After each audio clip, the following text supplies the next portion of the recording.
Yes, I got you.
This is K2 News at 5 on your side.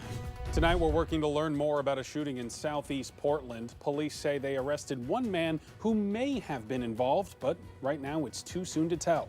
Good evening, and thank you so much for joining us for this digital edition of K2 News at 5. I'm Barry Mangold. Portland police say dozens of shots were fired in the Centennial neighborhood around 6:30 last night. PPB says no injuries were reported. However, bullets hit multiple cars and homes. More than 4 hours after the incident, around 10 o'clock last night, police say they stopped a car and arrested a possible suspect. However, Portland police say it is not clear if that person is actually connected to the shooting. Officers say they recovered a gun from that person and then charged him on unrelated crimes. This is, of course, a developing story. We'll be sure to continue to provide updates as we learn more.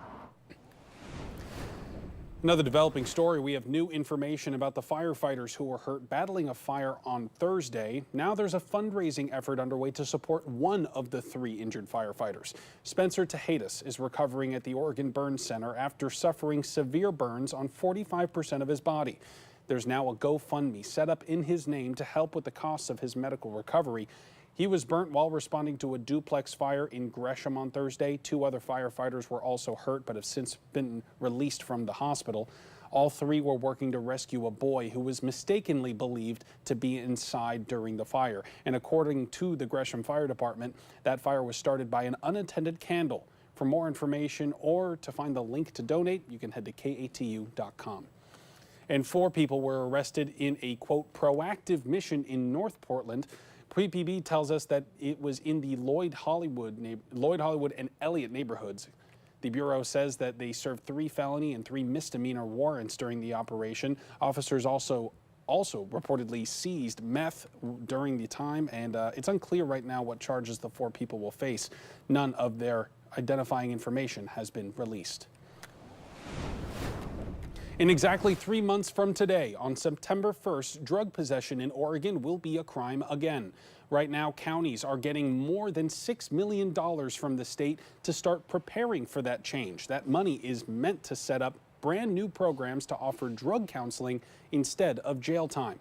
However, that funding formula has some rural counties getting just $150,000. That's to set up the programs from scratch and to operate them for at least a year. K2's Christina Giardinelli has been on your side covering changes to Measure 110. Oregon is just 3 short months away from rolling out a new drug possession charge. Counties are scrambling to set up brand new programs to offer drug counseling instead of jail. Most of the counties who have applied so far indicate that they aspire to be ready in September. Ken Sanchagrin heads Oregon's Criminal Justice Commission, the agency responsible for getting the money to those counties. 20 counties have applied for $6.3 million. It's the first round of money for planning. Sanchagrin estimates another 5 will likely sign on for the second round of funding. The application process that's open now is the one that is much more in depth, where they will have to satisfy the statutorily required elements. Things like a breakdown of how the money will be used and a detailed description of the program. They're not required to actually produce a program and could use all the money for planning.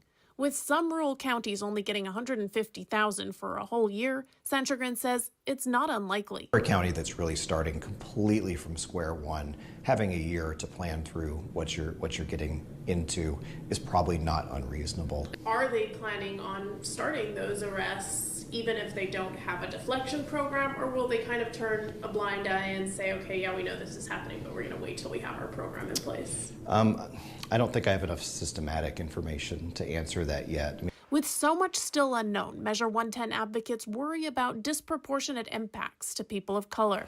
Tara Hurst is the executive director of the Health Justice Recovery Alliance. She wants to make sure the programs are set up with equity in mind. If we are going to be enacting something that we know is going to have disproportionate impacts on communities who've been most harmed by the war on drugs, they need to be at that table. This is Christina Giardinelli reporting. The state does not actually require counties to have a deflection program. The CJC director estimates about 11 counties in Oregon will likely opt out altogether. Styrofoam takeout containers are now illegal in Washington. This is part of a statewide ban that went into effect today. The Department of Ecology says styrofoam is a major source of litter. They also take centuries to break down. Styrofoam is still allowed for shipping products and in construction materials. Businesses caught violating this law will get a warning. If they continue, businesses could be fined anywhere from $250 to $1,000. Now switching gears to Storm Tracker 2 weather. What a sun-filled day we had yesterday, and even today we got some more clouds today. Yes, it was cloudy. Yeah, we got to have a big change coming tomorrow, right? Big change. I'm glad I'm back for it. I have a lot to talk about. We're going to talk about the atmospheric river. So the big thing about the rainfall that's coming over the next couple of days is that we could see the amount of rainfall that you usually see for the average of the entire month of June. So that's a really big deal. So we're going to have two atmospheric river events. The first one is going to move in as we get into tomorrow. This one is a lot stronger. It starts to get into our area around Sunday early in the morning. Then the second one we're watching out for, not as strong, but still pretty strong out there. It's going to go Monday evening into Tuesday, and that's going to be the second chance for some heavy rainfall. So I want to talk about getting you outside right now. We did see maybe a sprinkle or two, but it was mostly dry day, lots of cloud cover. I was on a plane earlier, went right through the clouds. It was really nice to see, but looking outside right now, still pretty cloudy, overcast, guys. 73 degrees in Portland right now, 73 in Salem, 74 in the Dalles. We're still in the 70s over at the Redmond, and then even over towards the east. Let's talk about the coast because it's much cooler in the 50s, 59 in Tillamook, 54 in Newport, and temperatures are going to fall down to the 50s here in Portland and in the valley for your overnight lows. So that's going to be after we hit midnight. Midnight's still in the lower 60s.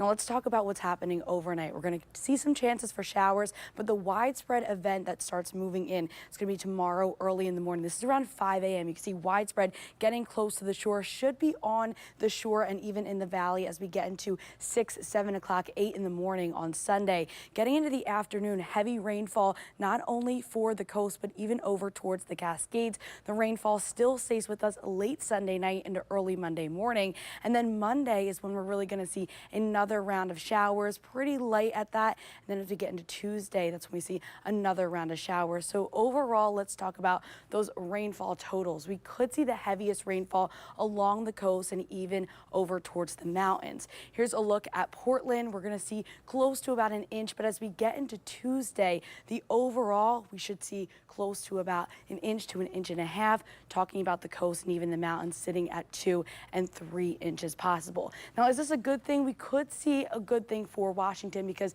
the drought is a little bit moderate over there.